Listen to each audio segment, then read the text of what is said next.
Under the muted morning light that filtered through the courthouse windows, Melody Winters stepped across the stone floor of the lobby, her pale beige coat buttoned all the way up despite the stuffy air inside.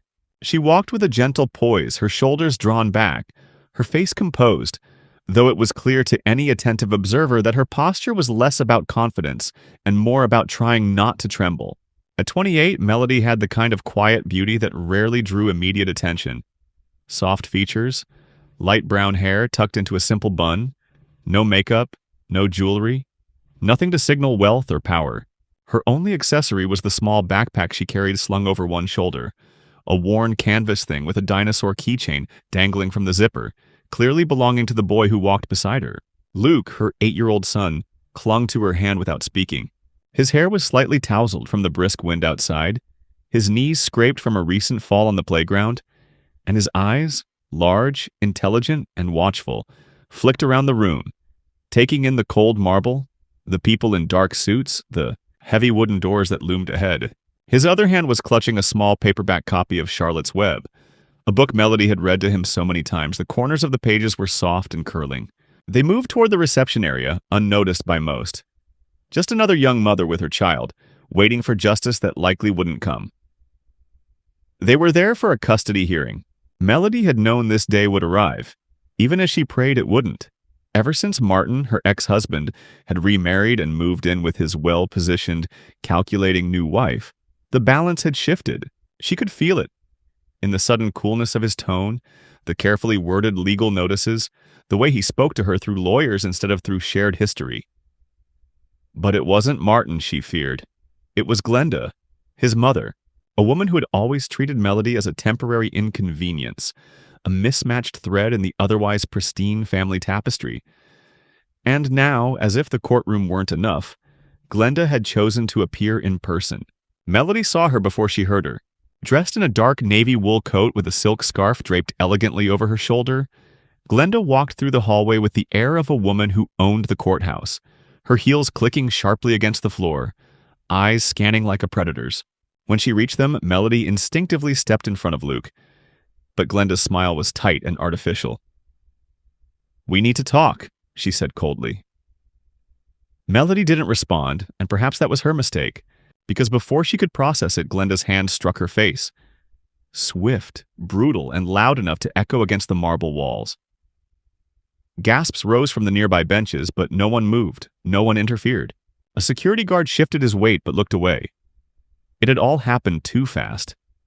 Melody blinked, absorbing the pain without raising a hand to her cheek.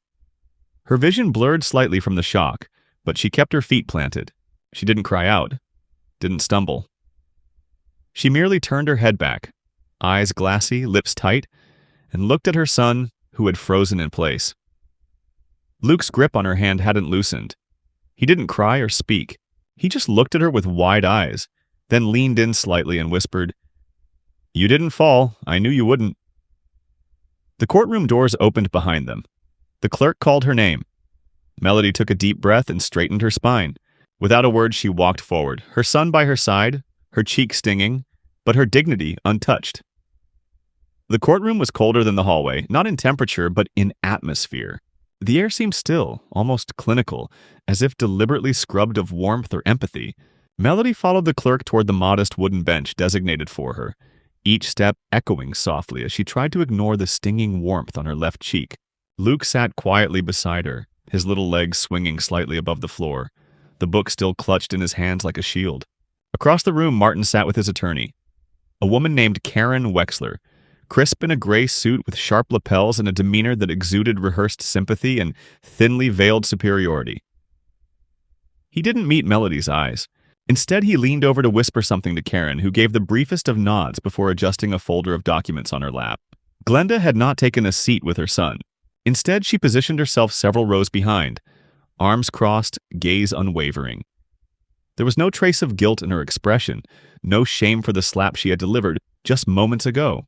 If anything, she looked mildly satisfied, as though that small act of violence had been both her right and her message.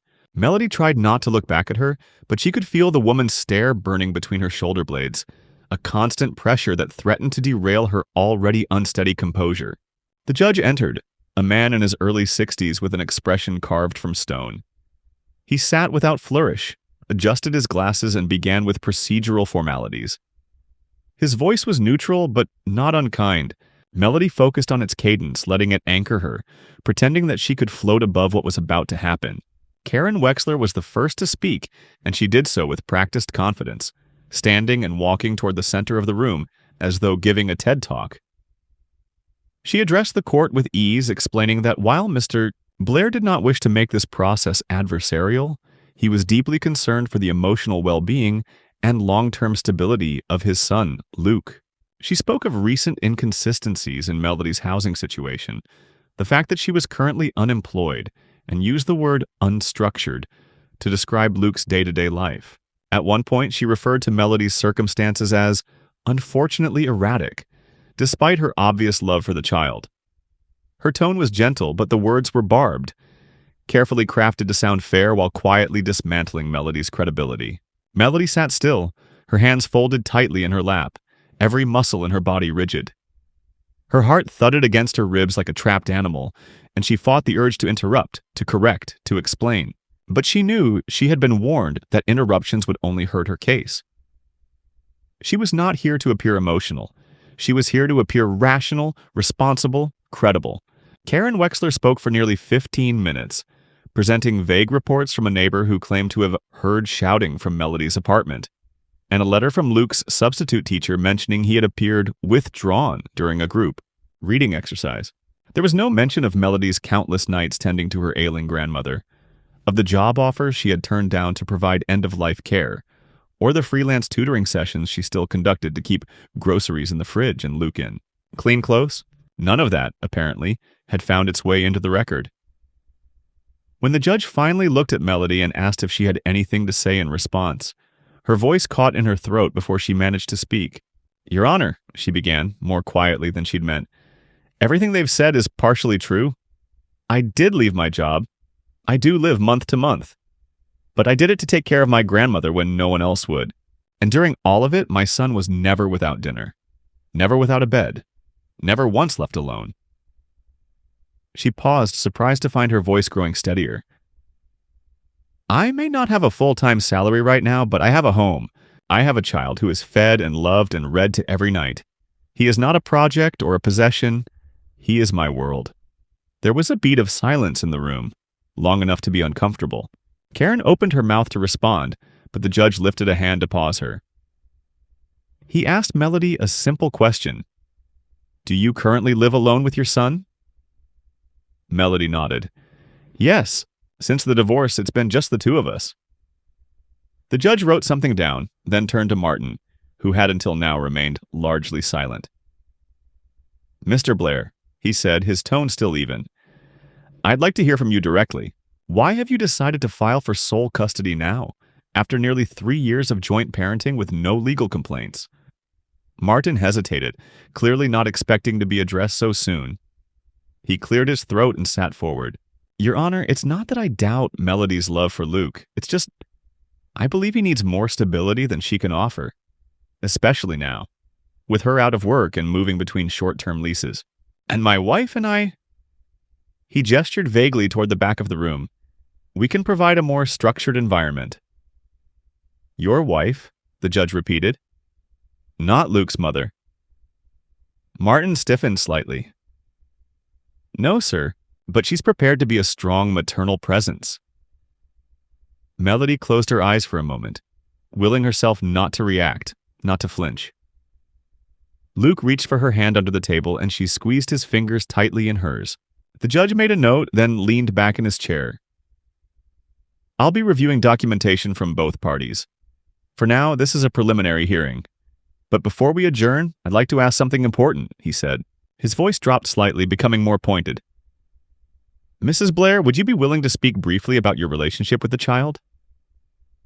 Glenda stood abruptly, her voice slicing through the air before the judge could clarify.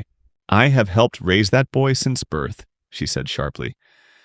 "And I will not stand by and watch him be dragged through the chaos his mother continues to create." "Mrs. Blair," the judge interrupted, his voice now firmer. "I wasn't addressing you. Please sit down." There was a pause as Glenda reluctantly returned to her seat. The judge turned back to Melody. You'll be given the opportunity to present further evidence at the next hearing. Until then, custody remains as is. I recommend that both parties prepare with full documentation: employment status, living conditions, school records. The gavel tapped once. The hearing was over for today.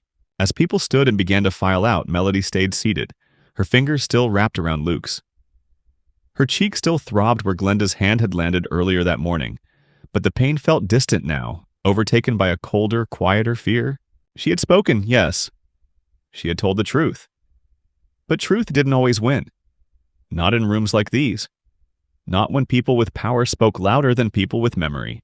The hallway outside the courtroom was nearly empty by the time Melody and Luke stepped out, the echo of their footsteps swallowed by the vast marble floor and high ceilings. A few attorneys loitered near the elevators, murmuring into phones or flipping through folders with expressions of polished indifference. Melody moved slowly, her palm resting gently on Luke's back, as though grounding both of them with the warmth of her touch. Her head was spinning, not from the legal jargon or the insinuations that had been made, those she had expected, but from the quiet certainty she felt growing in her chest. They were not going to play fair, and this was just the beginning. She sat on a bench near the tall windows, pulling Luke close to her side. He didn't ask questions. He simply leaned against her, resting his cheek on her shoulder, as though he'd been holding himself upright for too long.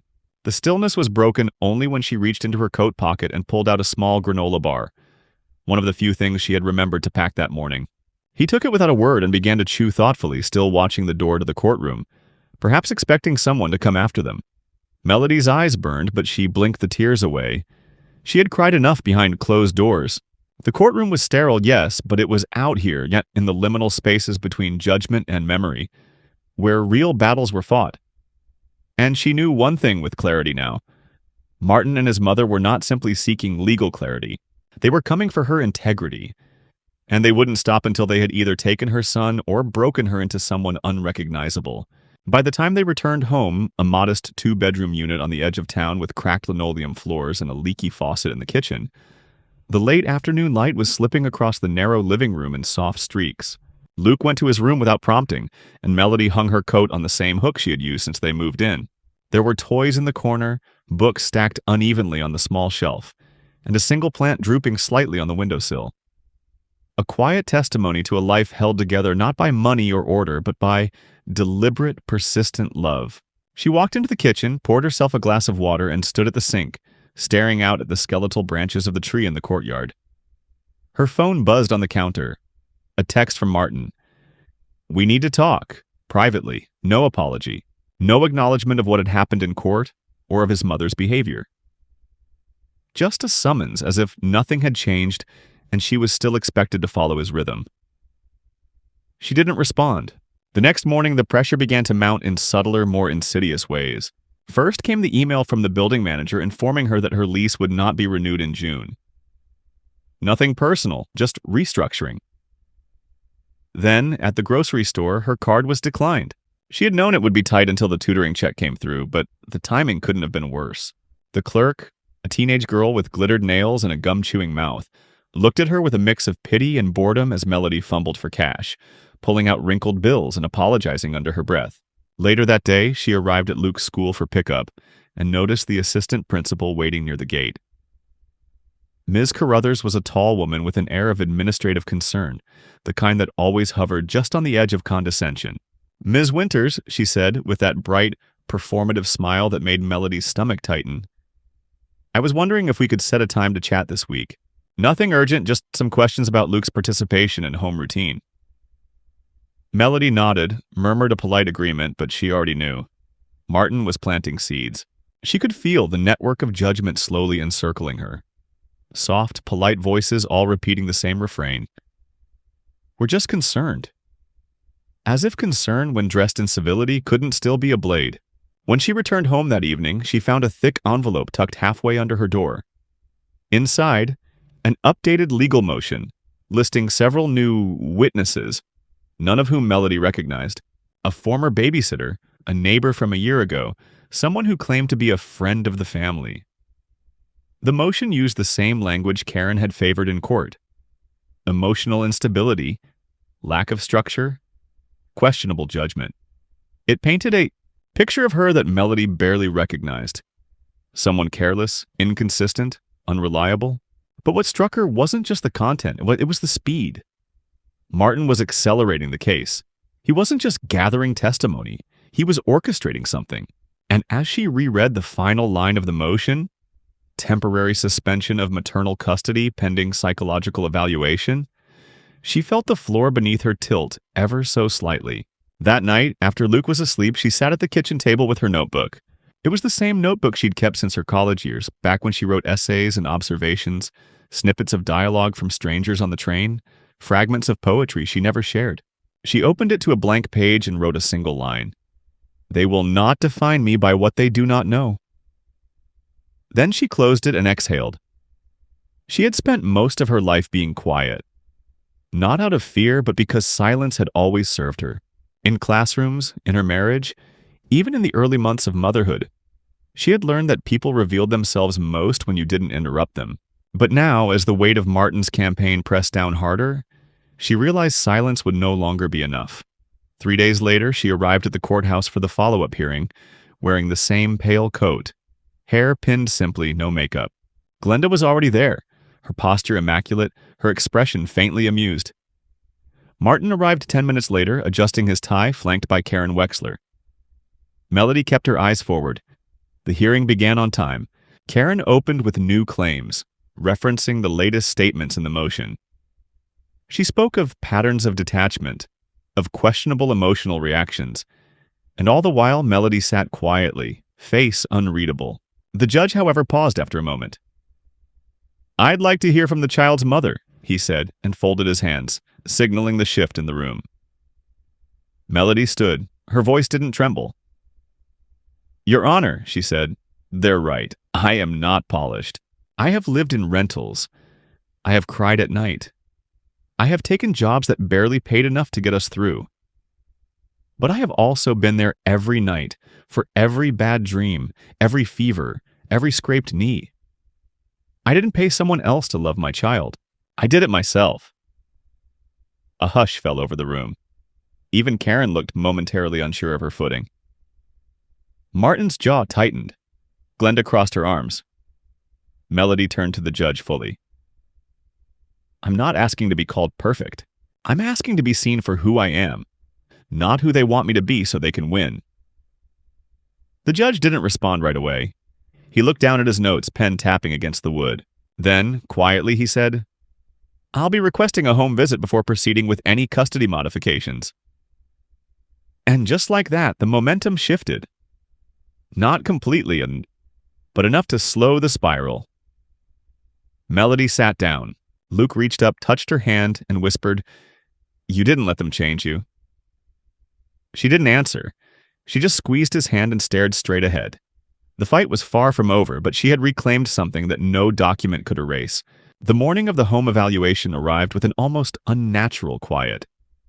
The sky was overcast, the air heavy with the kind of stillness that usually preceded a storm, and inside Melody's apartment, everything had been cleaned twice over. She had stayed up late the night before, scrubbing baseboards and organizing the shelves in the living room, not out of vanity or pride, but because she knew, irrational as it was, that even the faintest impression of disorder could be used against her. Luke sat at the small kitchen table, his hair combed, his shirt tucked into his jeans, sipping orange juice while silently rereading one of his favorite books. Melody glanced at him from across the room, registering how calm he seemed, how steady he had grown through all of this. And yet she wondered if she had done the right thing by keeping him so close to the center of a fight he never asked for. The knock came exactly at 10. It was polite, restrained, a measured rhythm that suggested protocol rather than urgency. Melody took a breath, ran her hand once over her hair, and opened the door. A woman in her 50s stood on the threshold holding a leather-bound folder and wearing a neutral smile, neither warm nor cold, just prepared. "Ms. Winters, I'm Natalie Reeves from Child Services. I believe we spoke last week." Melody nodded, stepped aside, and gestured for her to enter. The woman took in the apartment with quick but precise glances, trained, habitual. Her movements were professional but not harsh. There was no visible judgment in her expression, only the sense of mental note-taking happening behind calm eyes. They began in the living room. Melody answered questions about Luke's routines, meals, school schedule, his reading habits. Natalie occasionally wrote something down, then asked to see Luke's bedroom. Melody led her there. It was small but organized. Books lined the shelf, drawings taped to the wall, a few plastic dinosaurs grouped neatly near the window. Luke, sitting on his bed with a practiced smile, answered her questions politely but without overexcitement. Melody could see he had inherited her ability to read a room, to intuit when people needed facts and when they needed feelings. He gave Natalie exactly what she asked for, and no more. When the tour ended, Natalie sat back down in the kitchen and closed her folder halfway. "Miss Winters," she said, folding her hands atop the leather cover, "I'm going to speak plainly. None of what I saw here gives me concern. Luke is clearly cared for. He's healthy, articulate, emotionally connected to you. That said, the issue raised by Mr. Blair's attorney wasn't about physical safety or neglect. It was about consistency, emotional stability, presence." Melody nodded slowly, choosing her words. "And you're here to assess how well I pretend nothing ever hurts?" Natalie didn't flinch. "I'm here to assess how well you handle it when things do." There was a long pause between them, and then Melody said quietly, "I've lost people. My grandmother died in this very apartment 6 months ago. I took care of her for 2 years, and I raised my son during it. I lost a job because I refused to leave her in hospice. I've cried in this kitchen, but I've also made pancakes in the shape of stars and sang lullabies until 2 in the morning and spent whole weekends helping Luke build an imaginary city out of boxes. So, yes, I've been through grief, but I never left the room." Natalie's expression softened slightly, almost imperceptibly. She wrote something in her folder, then stood. "Thank you. I have everything I need." Melody nodded again, walked her to the door, and then stood in the silence after it closed, breathing as though she had been underwater for days. The following week passed without word from the court. Melody continued her tutoring in the evenings, teaching reading comprehension to 2 children from a neighboring complex whose mother paid her in cash and occasional leftover dinners. She helped Luke prepare for his science fair project, a solar system made from foam and string that now hung unevenly above their kitchen table like a chandelier from another world. She did everything exactly as she always had, with quiet repetition and care, but underneath it all was the tension of waiting, of knowing that every step could be held up as evidence by people who had no idea what it took to stand upright with the world pressing down. It was during one of these evenings when the apartment smelled of boiled pasta and wet crayons that Melody found something she hadn't noticed before. A folded piece of paper inside Luke's backpack. At first she thought it was another drawing, but when she unfolded it, she saw neat, blocky handwriting and a heading written in all caps. "What I wish the judge knew." She read the words slowly, her eyes catching on each one as if they were stones. Across a river she couldn't rush across. "I wish the judge knew that my mom always makes me feel safe, even when she is sad. I wish he knew that she works really hard, even when she doesn't have a job. I wish he knew that I don't want to move to Dad's house because I feel like a visitor there. I don't feel like a visitor here. I feel like I live here. I feel like this is the place where I remember things. I wish the judge knew that I want to stay with my mom because when I have a nightmare, she always wakes up and tells me I'm not alone. And I never feel alone with her." Melody sat down on the edge of the couch, paper still in her hands, tears slipping silently down her cheeks for the first time in days. Not from fear, not from pressure, but from the raw, unfiltered truth of being seen. Her son, in his quiet, unassuming way, had said everything she couldn't in a courtroom full of strangers. And he had done it without bitterness or calculation. Only clarity. She didn't know if he ever intended to share the letter. Maybe he had written it for himself, or for her, or maybe for some invisible space between them, where unspoken things waited to be acknowledged. But it changed something. For the first time since the hearings had started, Melody felt no panic, no helplessness. Just a clear, steady certainty that she could endure whatever came next. Not because she had evidence or allies or institutional power, but because her child had already chosen her. Not through argument or pleading, but through the simple weight of belonging. It was raining on the morning of the final hearing. a slow and steady drizzle that blurred the outlines of buildings and softened the edges of the courthouse windows, as if the world itself had decided to hold its breath. Melody stood at the entrance for a long moment before stepping inside, clutching a folder to her chest, her coat already damp at the shoulders. Luke had been left with her friend Julie, who ran the small daycare across the street from their apartment. Someone kind, reliable, and invisible to Martin's world. Melody had thought it best that he didn't come this time. Today wasn't for children. It was for choices, for consequences, for the invisible currency of dignity that only adults could trade. The hallway outside the courtroom was filled with low voices and nervous energy. Karen Wexler was already there, flanked by Martin, who stood with his arms folded and his mouth pressed into a flat line. He didn't look at Melody when she passed, nor did he greet her. If anything, he looked through her, as if she had already been erased from the story and was now merely an unnecessary epilogue. Glenda, too, was present, seated with perfect posture on one of the wooden benches, flipping slowly through a small stack of papers she held in a leather folder. She wore pearls and a dark green coat, and her face remained composed in that careful way that revealed absolutely nothing. An expression Melody had grown to recognize as both a weapon and a wall. Inside the courtroom, the tension felt different this time. Not heightened, but settled, like something had already been decided, only not yet announced. The judge entered, took his seat, and signaled for the attorneys to begin. Karen stood and launched immediately into her prepared remarks, more confident than ever, her words polished and assertive as she repeated familiar phrases. Lack of consistency, emotional volatility, inability to provide stable structure. She introduced 2 new affidavits, both from individuals Melody barely recognized, a distant former colleague and a woman who had briefly lived in her building last year, each echoing the same cautious doubts about Melody's emotional capacity. It was an performance well-rehearsed and precise, and Melody could feel the weight of each sentence landing like small, cold stones across her chest. She didn't speak, not yet. She let Karen finish, let the rhythm of accusation slow and finally stop. And then, when the judge turned to her, she stood without ceremony and said simply, "May I speak directly?"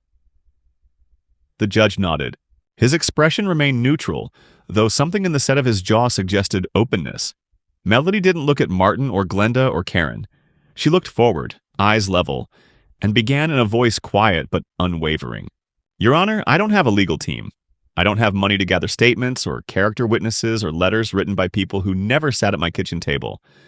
But I do have the truth, and if this court is interested in that, then I will share it." She paused just long enough to let the silence fill with breath. This case was never about neglect. It was never about abuse or danger. It was about perception, about what kind of mother I look like, standing next to someone who can afford more. It's about my bank account, my apartment, my clothes, my tears. Not once in these proceedings has anyone asked Luke how he feels when he's with me. Not once has anyone asked me what I gave up to protect him. She took a small paper from her folder. "This wasn't meant to be submitted. It's something my son wrote. I found it in his backpack. He doesn't know I read it, but I'd like to read it to you now." She unfolded the paper, hands steady, and read aloud. "I wish the judge knew that I don't want to move to Dad's house because I feel like a visitor there. I don't feel like a visitor here. I feel like I live here. I feel like this is the place where I remember things." She paused, her voice catching but not breaking. "I want to stay with my mom because when I have a nightmare, she always wakes up and tells me I'm not alone." The courtroom remained silent. No one interrupted. Even Karen Wexler sat perfectly still, her pen no longer moving across her notepad. Melody folded the paper and placed it back in the folder. This isn't about being the better parent. It's about being the present one. The one who listens, who stays, who doesn't leave when things get hard. I may not have a perfect life, but I have a real one. And I have never once asked my son to be anything other than himself. The judge leaned forward, hands clasped, and looked at her for a long moment. "Ms. Winters, is there anything else you'd like to add?" She shook her head. "No, I just want him to be able to go to sleep at night, knowing that the person who tucks him in will be the same one who wakes him up." The judge sat back, exhaled slowly, and looked down at his notes. Very well. I'll take this under advisement and provide a written ruling within the week. Melody sat down slowly, the weight of what she had just shared still rippling in her chest. Martin's face remained impassive, but Glenda shifted in her seat for the first time, a small, almost imperceptible frown tugging at the edge of her mouth. No one spoke as the judge exited. The room emptied with the hushed solemnity of a church after a funeral. Outside, the rain had picked up, a steady curtain of water tapping against the courthouse steps. Melody walked down slowly, her coat unbuttoned now, her hands tucked into her sleeves. She didn't rush, she didn't run. Her face was pale but calm, her movements measured, as if her body finally understood that whatever happened next, she had already passed through the center of the fire. She had not been destroyed. When she reached the bottom of the steps, she saw Glenda waiting near the curb. For a moment, they simply looked at each other. Two women shaped by different worlds, different expectations, different versions of love. Glenda's mouth opened slightly as if to say something, but no words came. Then she turned and walked away without speaking, her heels disappearing into the sound of rain against pavement. Melody stood there for a moment longer, letting the rain settle against her skin, not as a punishment or a burden, but as a kind of washing. She wasn't clean, she wasn't vindicated, but she was still here. Still standing, still hers. And somewhere not far away, her son was waiting.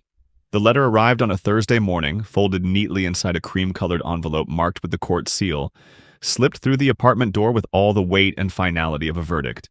Melody found it lying on the hallway floor as she returned from the laundromat, balancing a basket of warm clothes against her hip and wiping the drizzle from her brow with her sleeve. She knew what it was before she even bent to pick it up. Had imagined its arrival in the middle of the night, during quiet hours when her mind wandered through the possible endings of this story she never asked to be in. But now it was real, tangible, its paper slightly damp from the weather, the edges beginning to curl.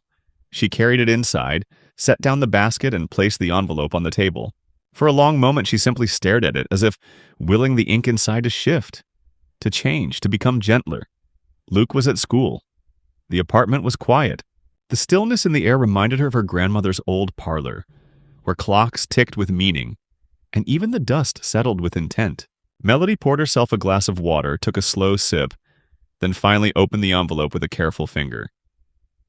The letter was brief, 3 paragraphs, but she read each one twice, her eyes tracing the words like roads through a strange country. The court had ruled in her favor. Sole physical custody would remain with her. Visitation rights would be structured and supervised until further review. The decision had been influenced, the letter stated, by compelling evidence of emotional continuity, parental responsiveness, and the child's expressed sense of belonging. She read it again, and then a third time. Each repetition felt less like confirmation and more like release. The weight she'd carried, not just through the hearings, but through years of being measured, dismissed, questioned, began to loosen, like tight knots slowly unraveling.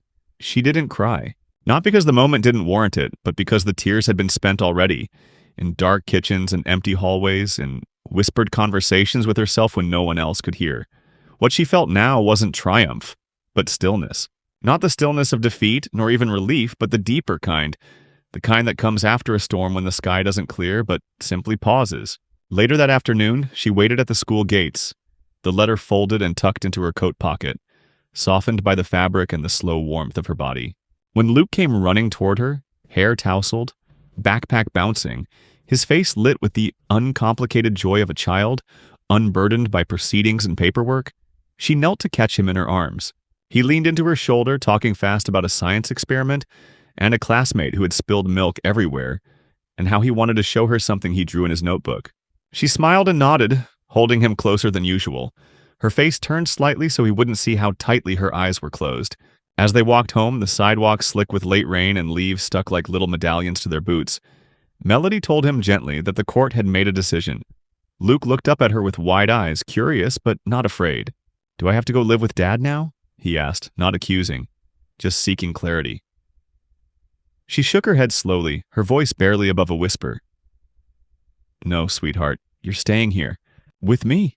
He didn't respond immediately, just walked a little closer, brushing his arm against hers, his small frame leaning into her side as if settling into the shape of the answer. That night they made pancakes for dinner, Not because there was nothing else in the fridge, but because Luke asked and Melody didn't want to say no. They ate them on the couch, syrup dripping from their forks, the television quietly playing a cartoon neither of them were really watching. Afterward, Luke curled against her, his body soft with the fatigue of growing, and Melody reached over to the notebook that always sat nearby and opened it to a blank page. She didn't write a story or a poem. She just wrote one line. He knew where home was, and this time, so did everyone else. She closed the notebook, placed it back on the armrest, and turned off the light. The darkness that filled the room was not oppressive, but gentle, like something finally earned. In that moment, with her son breathing evenly beside her and the city beyond their window, hushed under nightfall, Melody understood that what had happened was not a miracle or a victory or even justice. It was something quieter, but deeper. She had been seen, not by those who tried to define her, but by the ones who mattered. And in that quiet recognition, something within her finally exhaled. Weeks passed, and though life did not suddenly become easier, something essential had shifted.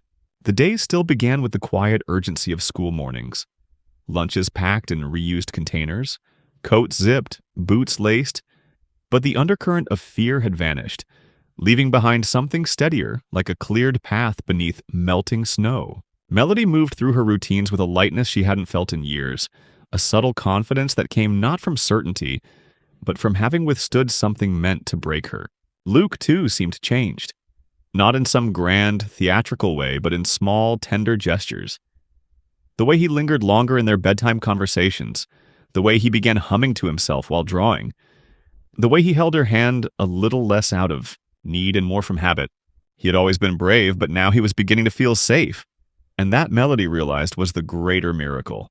One Saturday afternoon, they visited the community library together, a modest brick building with faded signs and volunteers who greeted Melody by name. It was the first place she had worked after college, back when she still believed life followed a predictable trajectory. Now, walking through its narrow aisles with Luke, she felt a different kind of connection to the space. Not nostalgia, but reclamation.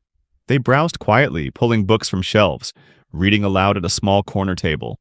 At one point, Luke wandered off toward the children's section while Melody lingered in front of the nonfiction wall. A woman approached her then, older, with gray at her temples and soft eyes framed by fine wrinkles.